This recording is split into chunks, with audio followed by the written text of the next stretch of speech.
हम लोग एक और एग्जाम्पल करते हैं। इस एग्जाम्पल में एक पार्टिकल है जिसकी इनिशियल वेलोसिटी यानी कि t इज इक्वल टू 0 पर जो वेलोसिटी है वो है 95 मीटर पर सेकेंड, ठीक। और इसका जो एक्सेलरेशन है वो है लेफ्टवर्ड डायरेक्शन में, जो कि कांस्टेंट है। ये है 10 मीटर पर सेकेंड स्क्वायर और ये कांस्टेंट है। हमें फाइंड करना है, find the distance travelled by particle at, और कह सकते हैं by particle in 5th second and in 10th second, ठीक है। तो 5th सेकेंड में अगर हम डिस्टेंस ट्रेवल निकालना चाहते हैं तो फॉर्मूला यूज करेंगे Sn is equal to u plus a/2 into 2n minus 1, ठीक है। तो इसके लिए हम लोग क्या करेंगे कि n का जो वैल्यू है वो हमें 5 रखना पड़ेगा। तो S5, u का वैल्यू क्वेश्चन में 95 दिया हुआ है और जो एक्सेलरेशन है वो निगेटिव डायरेक्शन में है। हम लोग एक साइन कन्वेंशन चुन लेते हैं यहाँ पर। तो पॉजिटिव डायरेक्शन इधर और नेगेटिव डायरेक्शन लेफ्टवर्ड डायरेक्शन में। तो इनिशियल वेलोसिटी जो है u, ये होगा प्लस 95 और जो एक्सेलरेशन है ये है -10 मीटर पर सेकेंड स्क्वायर। तो यहाँ रखेंगे -10/2 इंटू 2 इंटू 5 माइनस 1। तो ये हो जाएगा 95 माइनस 5 इंटू 9, ठीक है। तो यहाँ से यह आएगा 95 माइनस 45, इसका मतलब आया 50 मीटर, ठीक है। 5th सेकेंड में इसने जो डिस्टेंस ट्रेवल किया होगा वो होगा 50 मीटर, ठीक। अब उसी तरह से अगर इस क्वेश्चन का पार्ट बी करें तो बी में हम लोग n का वैल्यू कितना रखेंगे, 10, ठीक। तो S10 का वैल्यू कैलकुलेट करना हो तो यह आएगा u plus a/2 into 2n minus 1, ठीक। तो u का वैल्यू है 95 प्लस a का वैल्यू है -10 divided by 2 into 2 into 10 minus 1। ये देखेंगे कि ये आ जाएगा 0, है ना। तो distance travel in 10th second जो है वो 0 आ रहा है ना, जो कि गलत है। क्योंकि अगर पार्टिकल जो है वो 9 सेकेंड से 10 सेकेंड के बीच में किसी एक इंस्टेंट पर हो सकता है कि रुका हो, पूरे 1 सेकेंड यानी 10th सेकेंड में रुका हो, ऐसा हो नहीं सकता, है ना। तो इसके लिए हमें क्या करना पड़ेगा, हमें चेक करना पड़ेगा कि पार्टिकल की वेलोसिटी कब 0 हुई थी, है ना। तो हम लोग ऐसा करेंगे कि पार्टिकल की जो वेलोसिटी होगी उसको पता करते हैं कि ये कब 0 हो रहा है। तो पार्टिकल की वेलोसिटी को लिखा जा सकता है, u है 95, एक्सेलरेशन है -10 इंटू t, है ना। तो इसको अगर वेलोसिटी को हम लोग 0 रखें तो t का वैल्यू आ गया 9.5 सेकेंड, ठीक है। तो यहाँ से ये पता चला कि जो पार्टिकल है ना, t इज इक्वल टू 0 पर यहाँ से 95 मीटर पर सेकेंड से चलना शुरू किया था, ठीक है। चलते चलते ये जो है ये हो गया t is equal to 9, t equal to 9 पर इसकी वेलोसिटी 0 नहीं हुई, t is equal to 9.5 second पर वेलोसिटी जो है इसकी 0 हो रही है। यानी यहाँ से जो पार्टिकल है वो इसके बाद ये मुड़ गया होगा, है ना, और जब यहाँ से मुड़ेगा तो फिर से ये वापस इधर आया होगा।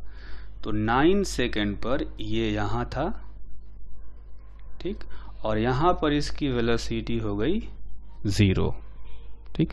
तो हम ये देख सकते हैं कि पार्टिकल 9 सेकेंड और इधर कहीं आएगा 10 सेकेंड, तो यहाँ से यहाँ कुछ डिस्टेंस ट्रेवल किया है, तो डिस्टेंस 0 तो नहीं हो सकता, है ना। तो यानी ये गलत आंसर है। हमें क्या करना होगा कि पहले पता करेंगे 9 सेकेंड से 9.5 सेकेंड के बीच में कितना ट्रेवल किया, उसी तरह से 0 और इधर हो जाएगा कहीं 10 सेकेंड, तो 10 सेकेंड और मतलब कि 9.5 सेकेंड के बीच में कितना डिस्टेंस ट्रेवल किया। अगर ये निकल जाए और ये निकल जाए तो हम लोग दोनों को जोड़ देंगे, ऐड कर देंगे, तब जाकर के टोटल डिस्टेंस निकलेगा, है ना। वो डिस्टेंस ट्रेवल होगा distance travel in 10th second, ठीक है।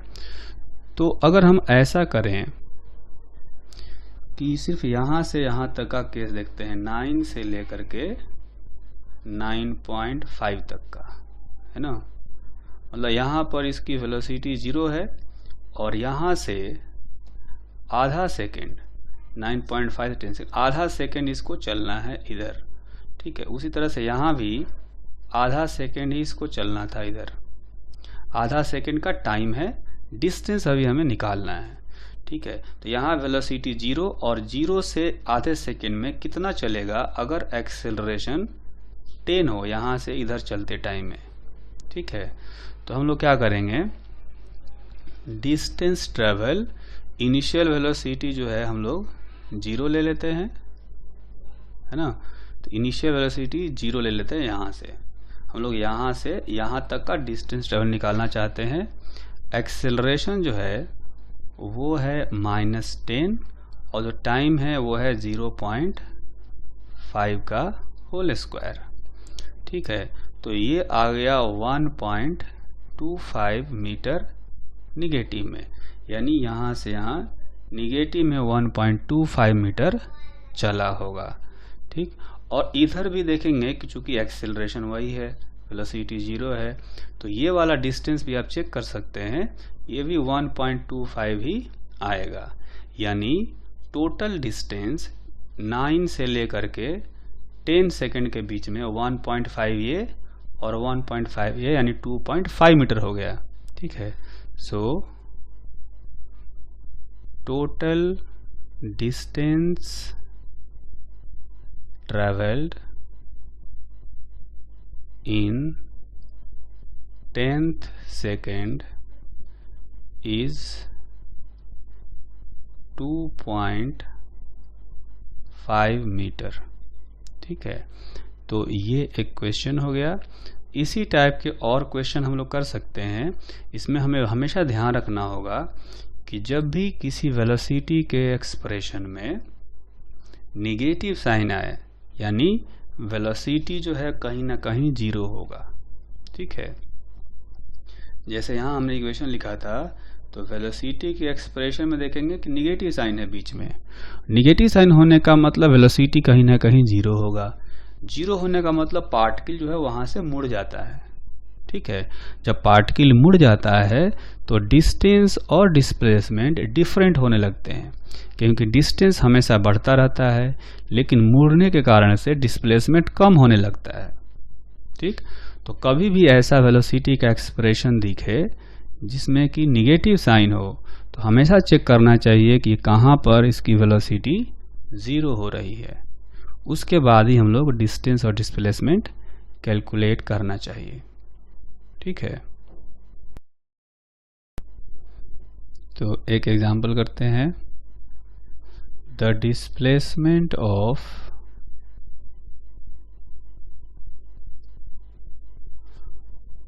a particle moving on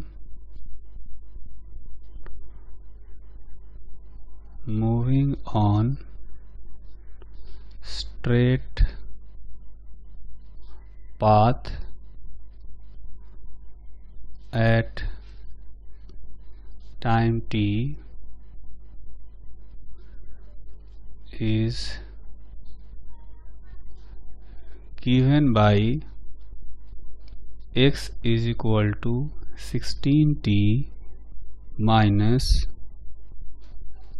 2t square. Find the distance traveled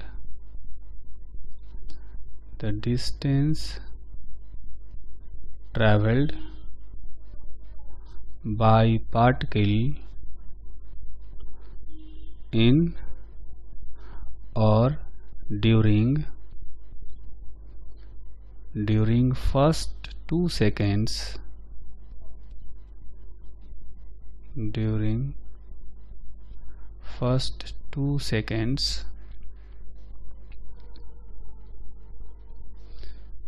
and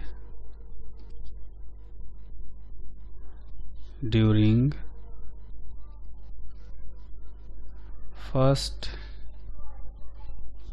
6 seconds. Also find displacement of particle during above mentioned intervals. तो इस क्वेश्चन में देखेंगे कि जो डिस्प्लेसमेंट दिया गया है उस डिस्प्लेसमेंट में एक निगेटिव साइन है ना। इस डिस्प्लेसमेंट में नेगेटिव साइन है। जब इसको डिफरेंशिएट करेंगे तो फिर से नेगेटिव साइन आएगा। तो अगर इसमें इंस्टेंटेनियस वेलोसिटी की बात की जाए तो हम लोग इसको डिफरेंशिएट करके निकाल सकते हैं। तो यह आएगा 16 माइनस 4t। तो जैसा कि अभी हमने लास्ट क्वेश्चन में कहा था कि जब वेलोसिटी के एक्सप्रेशन में बीच में निगेटिव साइन आए तो पहले हमें चेक करना चाहिए कि वेलोसिटी कब ज़ीरो हो रहा है, क्योंकि ज़ीरो होते ही पार्टिकल मुड़ता है और जब मुड़ता है तो उसका डिस्टेंस और डिस्प्लेसमेंट डिफरेंट हो जाते हैं। ठीक है, तो पहले पता करेंगे कि ये वेलोसिटी कब ज़ीरो होगा। तो इसको ज़ीरो करने से जो टाइम आएगा वो आएगा 4 सेकेंड। ठीक, तो जो पार्टिकल है अब उसका पोजीशन देखें तो जब टाइम ज़ीरो है तो इस एक्सप्रेशन में जो x का वैल्यू है यहाँ देखेंगे, इस एक्सप्रेशन में टाइम का वैल्यू ज़ीरो रखने से x ज़ीरो आएगा, है ना। यहाँ लिख लेते हैं x का जो इक्वेशन है ये था 16t माइनस 2t स्क्वायर। तो जब टाइम का वैल्यू ज़ीरो रखेंगे तो x का वैल्यू भी ज़ीरो आएगा। ठीक, उसके बाद पार्टिकल जब आगे जाएगा तो यहाँ पर जब टाइम हो जाएगा 4 सेकेंड, टाइम हो जाएगा 4 सेकेंड, तो x का जो वैल्यू है उसकी वैल्यू हम लोग निकाल सकते हैं, है ना। लेकिन वेलोसिटी का कंफर्म है कि ज़ीरो हो जाएगा, है ना। वेलोसिटी हमने ऑलरेडी ज़ीरो करके निकाला, टाइम 4 सेकेंड आ रहा था। अब x के वैल्यू निकालते हैं। ठीक, अब हमें बताया गया है कि फर्स्ट 2 सेकेंड्स, है ना, फर्स्ट 2 सेकेंड और फर्स्ट 6 सेकेंड में हमें निकालना है कि कितना डिस्टेंस होगा या कितना डिस्प्लेसमेंट होगा। तो ये 4 सेकेंड है तो 2 सेकेंड कहीं इधर ही होगा, है ना। तो t is equal to 2 second पर अगर x का वैल्यू पहले कैलकुलेट करें, इसमें रखने से आएगा 16 इंटू 2 32 माइनस 8। तो 32 माइनस 8 जो होगा वो हो जाएगा 24 मीटर, अगर ये मीटर में दिया है तो।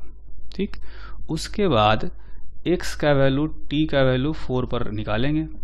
तो t का वैल्यू 4 रखने से क्या होगा, ये हो जाएगा 64 माइनस ये हो जाएगा 32, यानी x का वैल्यू आ गया 32। ठीक, उसके बाद जब हम t का वैल्यू 6 रखेंगे, यहाँ से अब क्या होगा कि ये पार्टिकल यहाँ से मुड़ गया होगा क्योंकि वेलोसिटी 0 हो गया। तो जब मुड़ा होगा तो जो t का वैल्यू 6 रख के देखते हैं, इसमें t का वैल्यू 6 रखने से क्या आएगा, 16 × 6 -2 × 6 स्क्वायर। ठीक है, तो ये आएगा 96 - 72। ये भी आप देखेंगे कि 24 ही आएगा। यानी जब t का वैल्यू, जब टाइम t = 6 था, जब टाइम t = 2 था, दोनों पर जो पोजीशन है, जो डिस्प्लेसमेंट है वो 24 है ना। तो 2 सेकंड पर यही होगा और 6 सेकंड के बाद भी वापस इसी पोजीशन पर पहुंचा होगा। ठीक, तो अगर हम ये कहें कि पार्टिकल का जो डिस्प्लेसमेंट है ना, अगर हम लोग डिस्प्लेसमेंट की बात करें तो displacement at t = 2 second is 24 metre. Displacement at t = 6 second is 24 metre. Displacement दोनों केस में बराबर है, इनिशियल से फाइनल मिलाएंगे यहाँ पर या यहाँ पर, वो बराबर है। पार्टिकल स्ट्रेट पाथ पर चल रहा है, हमने समझने के लिए सिर्फ लाइन को थोड़ा सा इधर यहाँ से आगे खिसका के दिखाया है, वैसे एक ही लाइन पर चल रहा है। ठीक है, उसके बाद अगर डिस्टेंस निकालना हो, distance travelled in 2 seconds is 24 metre. चूँकि 2 सेकेंड तक सीधा चलता रहा था, इसलिए डिस्टेंस और डिस्प्लेसमेंट इक्वल होंगे, है ना। लेकिन 6 सेकेंड से पहले ही 4 सेकेंड पर ये मुड़ गया था, तो मुड़ने से क्या होता है, डिस्टेंस तो बढ़ता रहता है जबकि डिस्प्लेसमेंट घटने लगता है ना। तो distance travelled in 6 second is, अब ये क्या होगा देखेंगे कि ये 24 और 32 के बीच में 8 मीटर का गैप है, इधर भी 8 मीटर का गैप आएगा। तो यहाँ से यहाँ पहले ये 32 गया था और फिर 8 वापस आया है ना। तो कुल मिलाकर के 32 + 8 यानी कि 40 मीटर का डिस्टेंस इसने ट्रेवल किया है ड्यूरिंग फर्स्ट 6 सेकेंड। तो ये हो जाएगा 32 मीटर, है ना। तो जब भी ऐसा कोई क्वेश्चन आए जिसमें बीच में नेगेटिव साइन हो, तो हमेशा हमें चेक करना चाहिए कि कहाँ पर वेलोसिटी 0 हुआ है। तो अभी जो हमने 4 इक्वेशन से डिराइव किए थे, उनमें से एक इक्वेशन को हम लोग थोड़ा सा फिर से समझते हैं, है ना। ये जो इक्वेशन है वो इक्वेशन है S = यानी डिस्प्लेसमेंट = ऐसे लिख सकते हैं ut + ½ at², है ना। ये इक्वेशन है। अगर ऐसा मान लिया जाए कि कोई पार्टिकल इनिशियली यानी कि t = 0 पर कहीं यहाँ बैठा हो, है ना। t = 0 पर जो पार्टिकल है वो यहाँ से S0 डिस्टेंस पर या पोजीशन पर बैठा हो, ठीक। और t टाइम पर उसका जो डिस्प्लेसमेंट है वो हो गया इतना, यानी टाइम t पर पार्टिकल यहाँ पहुँच गया, ठीक। तो पार्टिकल का जो पोजीशन होगा वो कितना हम लोग लिखेंगे, position of particle at time t is equal to S0 plus delta S। S0 क्या है कि इसका इनिशियल पोजीशन है ना। S0 का वैल्यू बाद में लिखेंगे, डेल्टा S का वैल्यू हम लोग ये लिख सकते हैं, डिस्प्लेसमेंट का वैल्यू। तो ut + ½ at², है ना। तो ये जो है ये पार्टिकल का जो है पोजीशन हो गया। तो एक इक्वेशन ये हो गया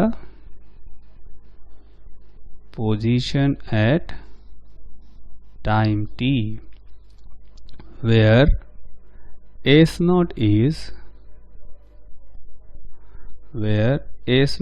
is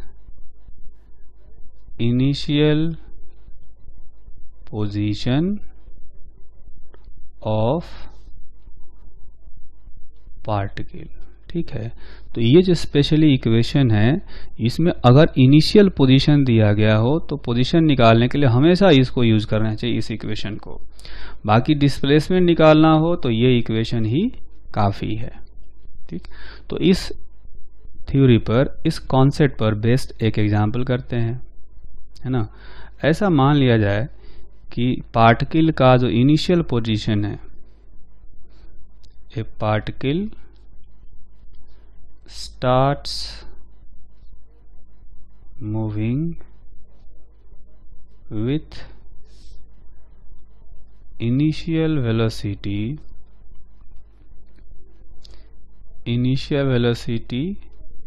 u is equal to 2i cap plus 3j cap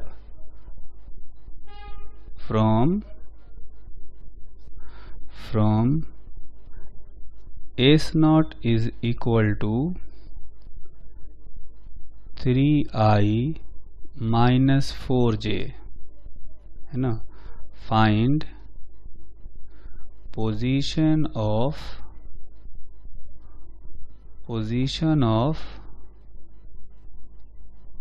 particle at t is equal to 2 seconds if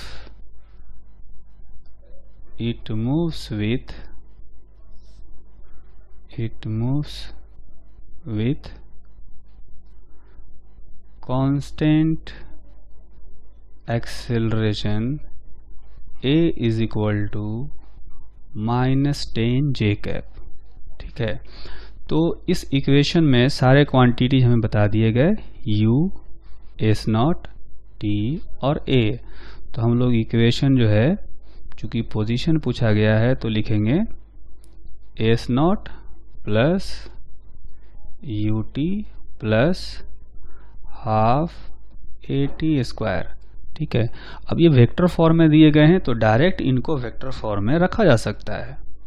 तो S0 का वैल्यू हम लोग रखेंगे 3i cap minus 4j cap plus initial velocity हमें बताया गया इतना, तो रखेंगे 2i cap plus 3j cap into जो टाइम है, टाइम हमें 2 सेकंड बताया गया है तो 2 रख देंगे, प्लस एक्सेलरेशन बताया गया है -10, तो -10 जे कैप बताया गया है तो जे कैप रखेंगे इंटू फिर से टाइम का स्क्वायर यानी कि 2 का स्क्वायर।